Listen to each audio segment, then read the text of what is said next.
Good day, everybody. I got my live stream next to the stream actually going on.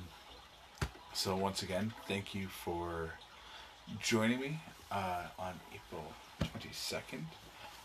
Like always, I want to start off with Jesus's calling, and then we'll read the Proverbs for today. At the end of the month, I don't know if you guys have any suggestions on something else I should read through. Let me know. But before we get started, I just wanna pray, and then AJC, awesome Jesus Christ. Thank you that we can gather through technology, through your word. I pray that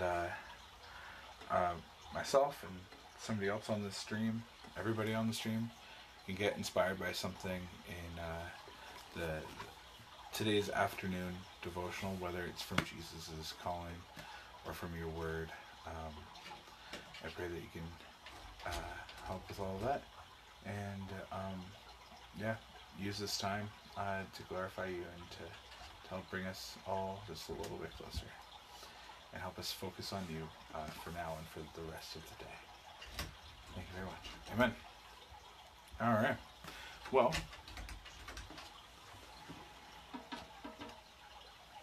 Jockster's scratching in the corner. He does that sometimes.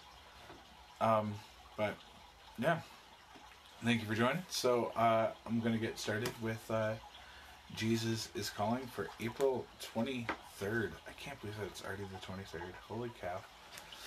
This days kind of melt together while we're in isolation, apart and together. Alright.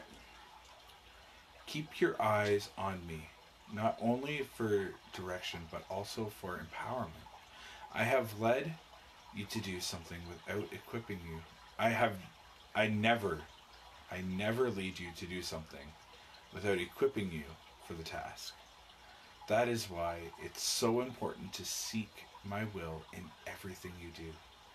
There are many burned out Christians who think more is always better, who deem it unspiritual to say no. In order to know my will, you must spend time with me, enjoying my presence. This is not an onerous task, but a delightful privilege. I will show you the path of life. In my presence is fullness of joy.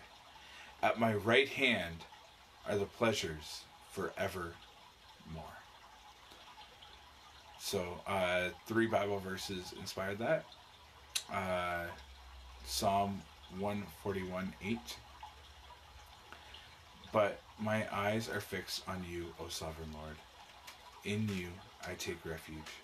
Do not give me over to death. And then Isaiah 48:17. This is what the Lord says. Remember your Redeemer, the Holy One of Israel. I am the Lord your God, who teaches you what is best for you, who directs you in the way you should go. That was Isaiah 48:7. Then lastly, Psalm 16:11. You will show me the path of life. Your presence is fullness of joy. At your right hand are pleasures forevermore.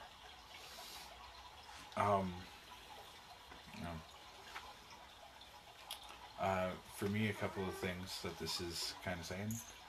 It's that reminder to stay focused on God through this time, through the after time that's going to come.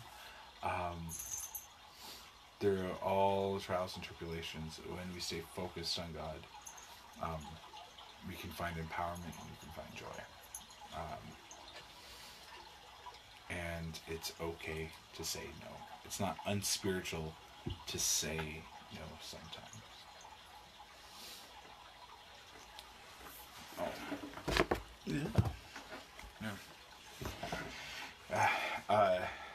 Sometimes, especially when the Bible talks about being a servant so much, and Jesus was, a servant, and he knelt down and he washed his disciples' feet. sometimes people can go overboard in that servant stuff, and trying to do everything. But even Jesus calls that out in that one story with the two people that are doing things. The one's like cleaning and I think I want to go back and read that story. I don't remember the exact verse though, so that might be tomorrow's thing. But yeah, if you guys want me to read something tomorrow, then that'd be nice. Oh, hey, Joxer. Yeah, next month I might read something other than Psalms. It looks like there's a giant cat on a tiny waterfall.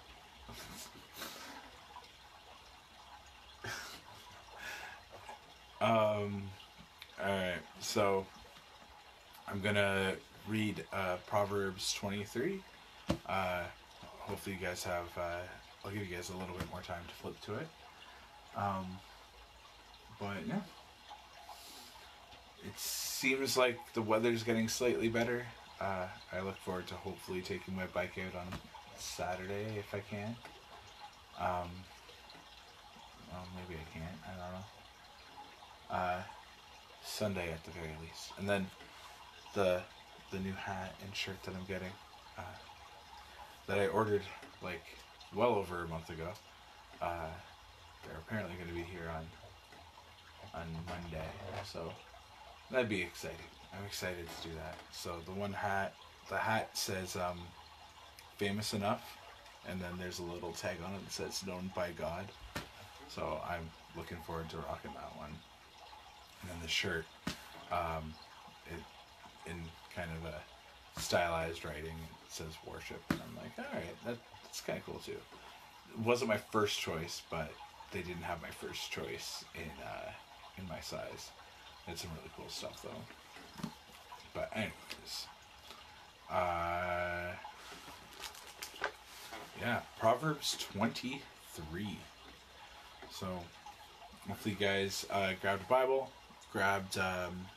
or are using the Bible app or BibleGateway.com. I'm reading NLT version, so yeah.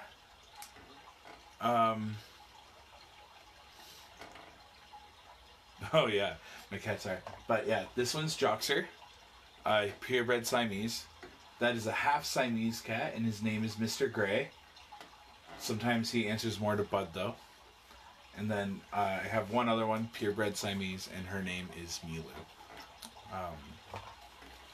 But yeah, isn't that right, Joxer? Yeah, he knows his name. Yeah, he does. And they're all sucks. If you're drinking water around this one, be careful, because he likes to headbutt the glass as it's going up to your face and drown you. It's tragic. Anyways, so Proverbs 23. They are, but they're also really, really loving. I have videos and I have pictures of them as kittens. My brother, he breeds them, so they're cheaper than if you were to get them from like a big professional breeder, but they're still pretty expensive. But yeah, he has a bunch of them on his Facebook page, so I can definitely send over a link if you want to see them. So yeah, Proverbs 23. While dining with the ruler, pay attention to what is put before you. If you are a big eater, put a knife... What? If you're a big eater, put a knife to your throat. I don't feel like I've ever read that before.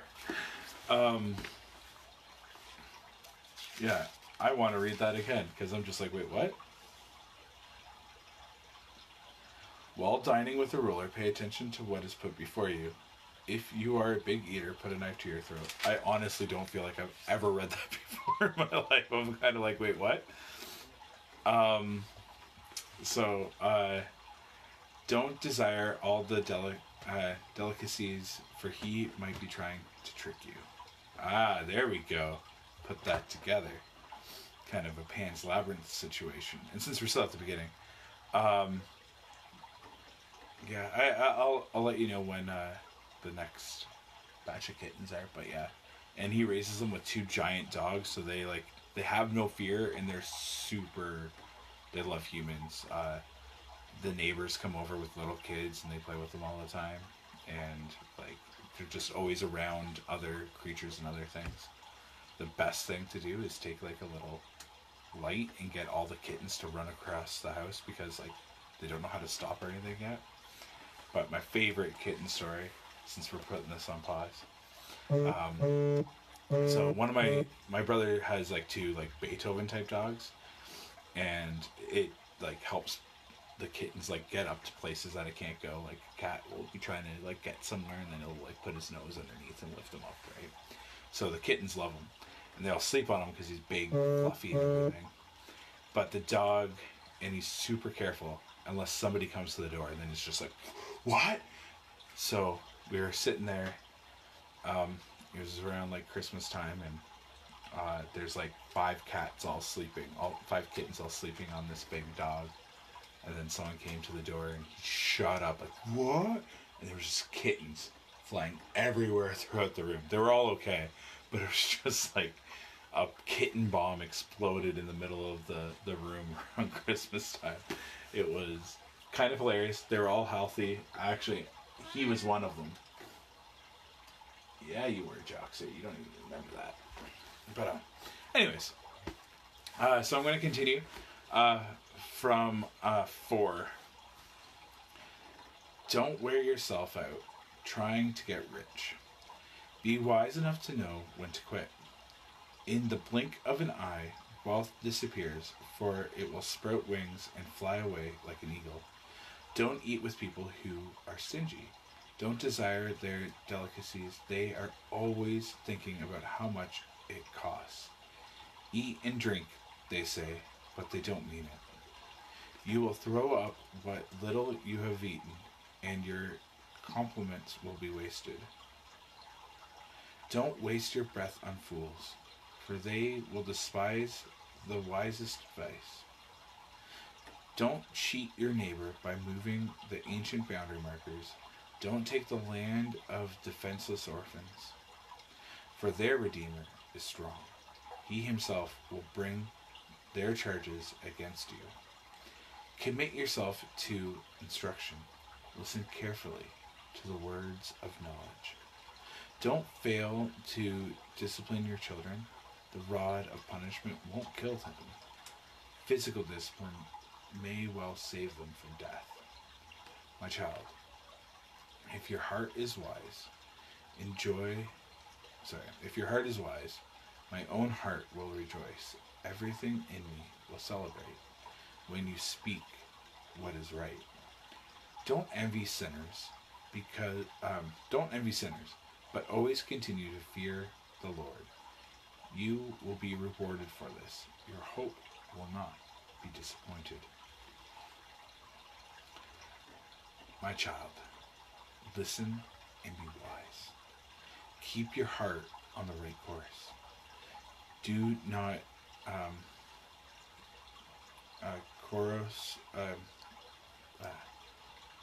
carouse with drunkards or feast with gluttons, for they are on their way to poverty.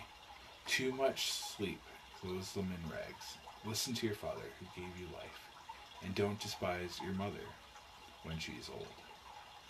Get the truth and never sell it. Also get wisdom, discipline, and good judgment. The father of the godly children has cause for joy. What pleasure to have children who are wise. So give your father and mother joy.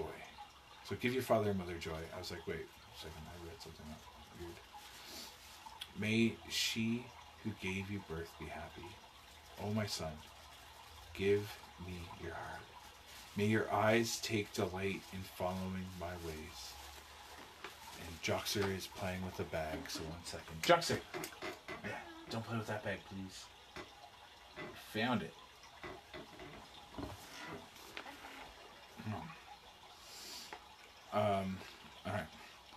prostitute is a dangerous trap. A promiscuous woman is as dangerous as falling into a narrow well. She hides and waits like a robber, eager to make more men unfaithful. Who has anguish? Who has sorrow? Who is always fighting? Who is always complaining? Who has unnecessary bruises? Who has bloodshot eyes? It is one who spends long hours in the taverns, trying out new drinks. Don't gaze at the wine, seeing how red it is, how it sparkles in the cup, how smoothly it goes down. For in the end, it bites like a poisonous snake. It stings like a viper. You will see hallucinations, and you will say crazy things. You will stagger like a sailor, tossed at sea, clinging to swaying masts. And you will always say, they hit me, but I didn't feel it. I didn't even know when they beat me up when I woke up, so I could look for another drink. Saying don't be an alcoholic. And one of the first things that made me think of is, like, you could read that and just stay away from all alcohol all the time. And I'm straight edge, so I do try to do that. But, like, Jesus also celebrated with wine, right? So that was his first miracle. So there is a balance there. There is a time to be able to drink. There's a time to drink, and there's a time not to. And if you find yourself having that many drinks all the time, and you're just focused on it, like we said in the first part, you're just focused on the alcohol, and that's all you can think about all the time, then you might be an alcoholic, and it might be worth seeking some help. Or at least talking to somebody about it. It's much easier said than done. I know quite a bit of people that have gone through AA and NA, and it's something that has more success when you do it with somebody, not necessarily somebody that is also an alcoholic, but maybe someone that's been affected by your use of substances. But it is possible, and maybe it just means that you need to control a little bit more. Like you might enjoy like a drink after work, but if you find yourself, especially during this time, having one too many, have one too few.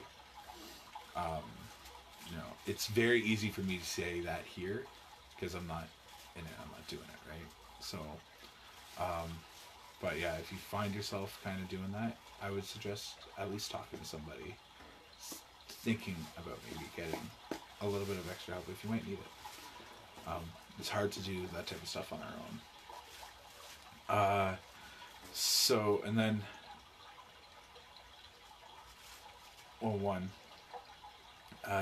the whole, like, listen to your father who gave you life and don't despise your mother when she's old.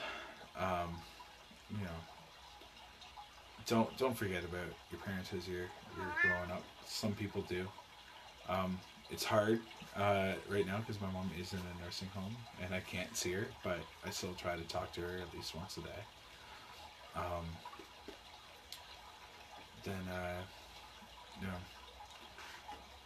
Aw, bud.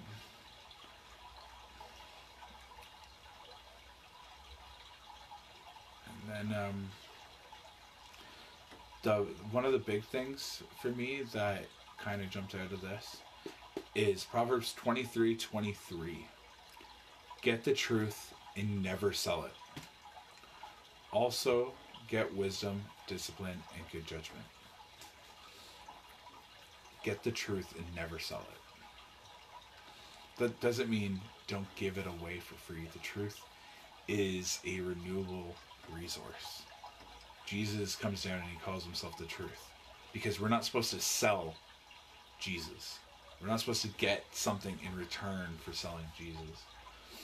We're not supposed to get something back for spreading the good news, for spreading truth. Truth is not something that should be bought and sold. But then it also says to obtain wisdom, discipline, and good judgment.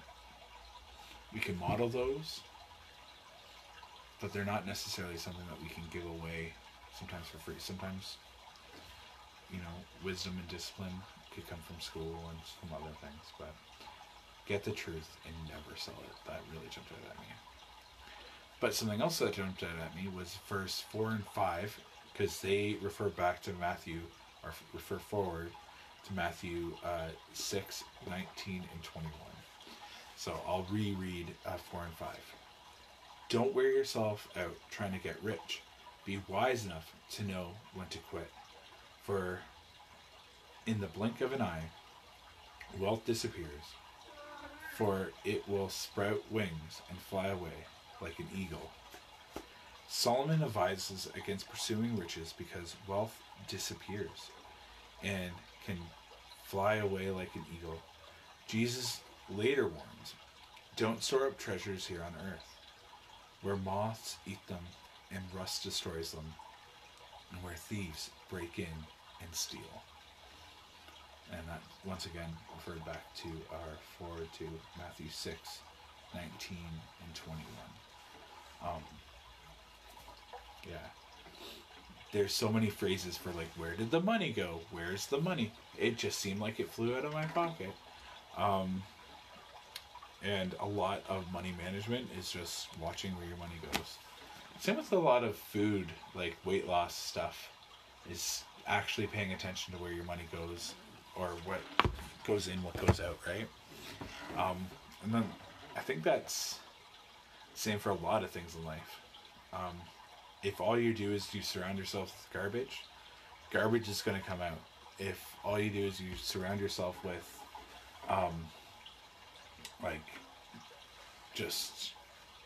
garbage TV shows, garbage music, things that you're like, I want to be a better person, but I'm just going to surround myself with like these really negative, angry things, then that's all that's really going to come out of you a lot of the time.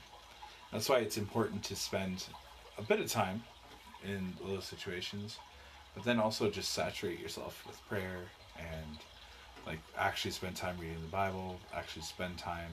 That's why like churches can be pretty important, because for the most part, people are very giving and generous and happy, and it's just good to be around those kinds of people to get through the rest of the week. Because a lot of times at school and a lot of times at a lot of workplaces,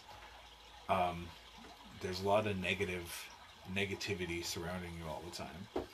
So whether you are someone that gets to be positive throughout the whole week, or you're someone that deals with the negative all the time, going there, being in a group, and being able to help and inspire some people, that's one of the reasons why I think churches can be important. Because that whole garbage in, garbage out. But, if we're just chasing, the best cars, the best whatevers, then eventually that stuff will be fleeting. That stuff will disappear, and there's something bigger to strive for.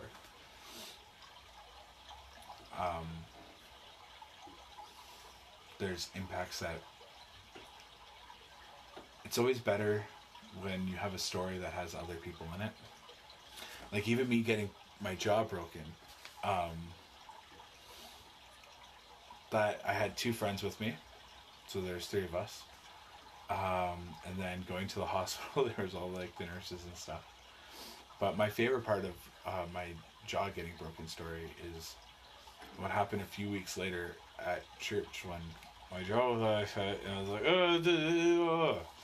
and I discovered how to eat a hot dog that week. And at my church we do praise reports, and I found a way to shove bits of hot dog, like solid food, into my mouth behind my teeth, because I have an overbite, so there's a gap there that's just big enough to fit a hot dog through. And I was praising God for that, and there was this couple in front of me, a couple rows, and they stood up and they're like, "Yeah, we're praising God for Jeremy giving a praise report." And I was like, And then they shared that the husband had cancer, and they were dealing with a lot of negativity and a lot of negative emotions, not really processing how to move forward with things. And then when they heard me give a praise report in this really awful situation of having my jaw broken, they were like, "He's not going through a good time. He, like, life right now for him isn't great, but he found something to be thankful for." So in that moment, God spoke to us and was like, "We're going to appreciate the time that we have left." He passed away that Christmas. But God used me to help them get the most of out of the few months that they had left. It was like 3 months. And that really is the best part of that story. I could have just sat there and complained, and no one would have blamed me for it.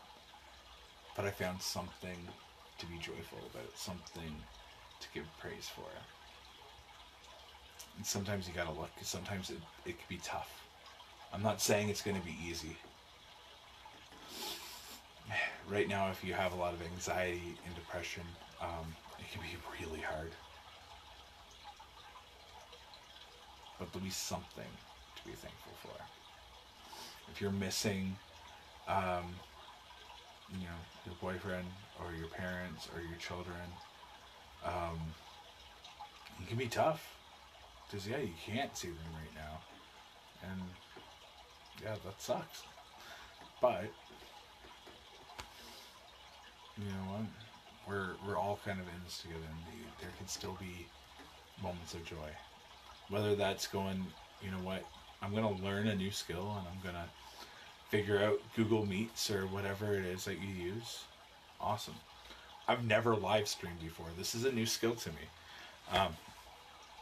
And hopefully it's improving a little bit each day. I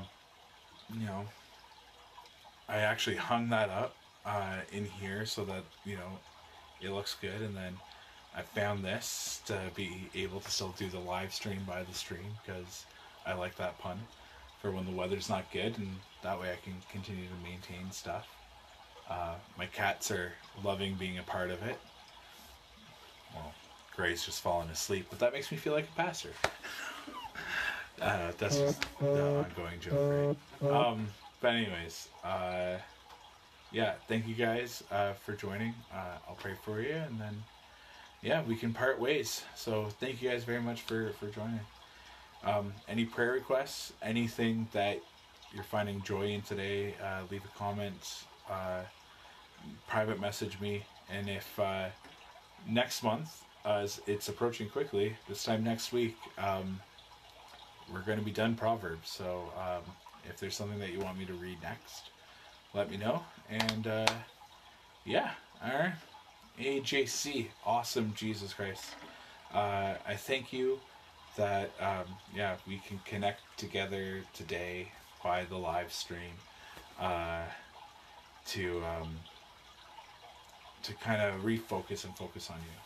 A reminder that it is okay to say no.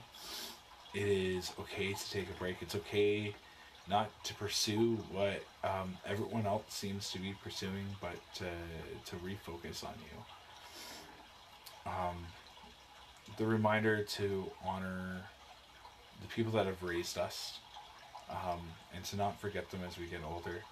Lord, I thank you for that. And that reminder that, when we get truth, not to hold it to ourselves, but to be able to give it away. That we can give you away for free, that we can give away the truth for free. But one of the issues is sometimes there's a lot of mistruth. So help us discern what's real and what's not real. not just what our emotions tell us is true,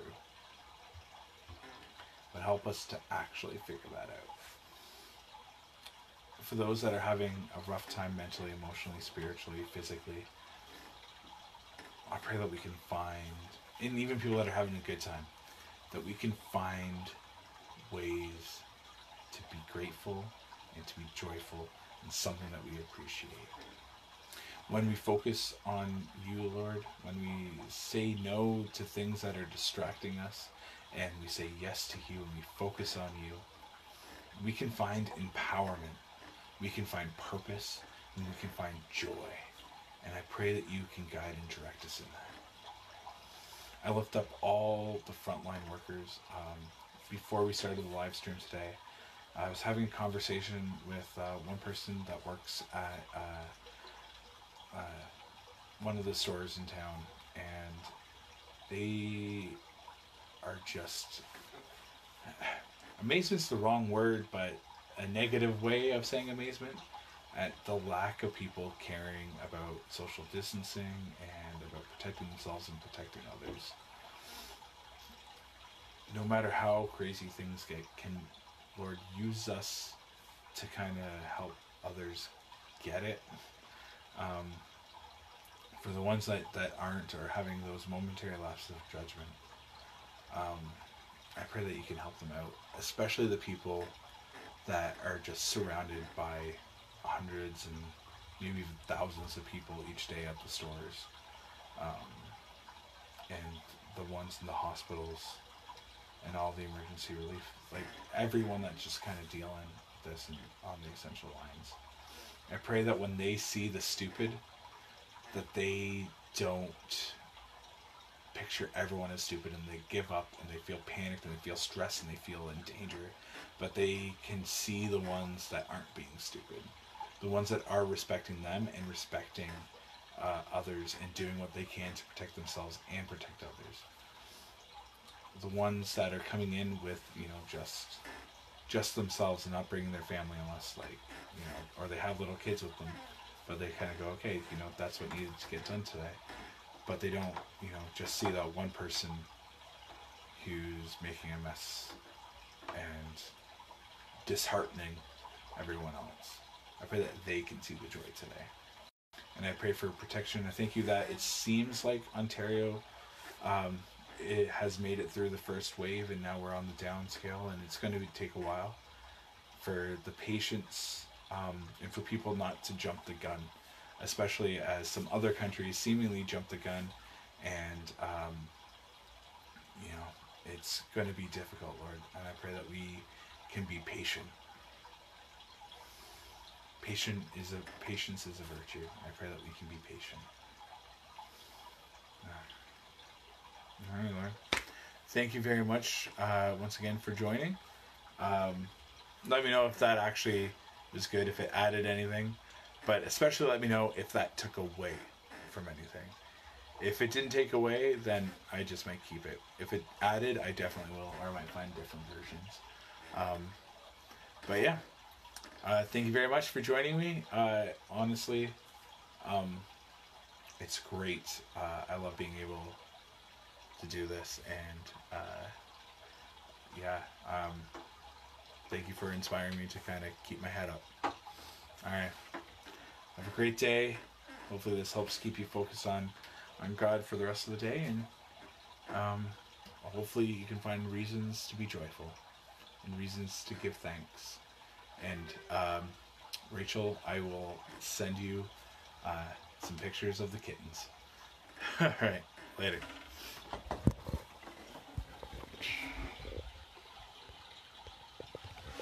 Come on.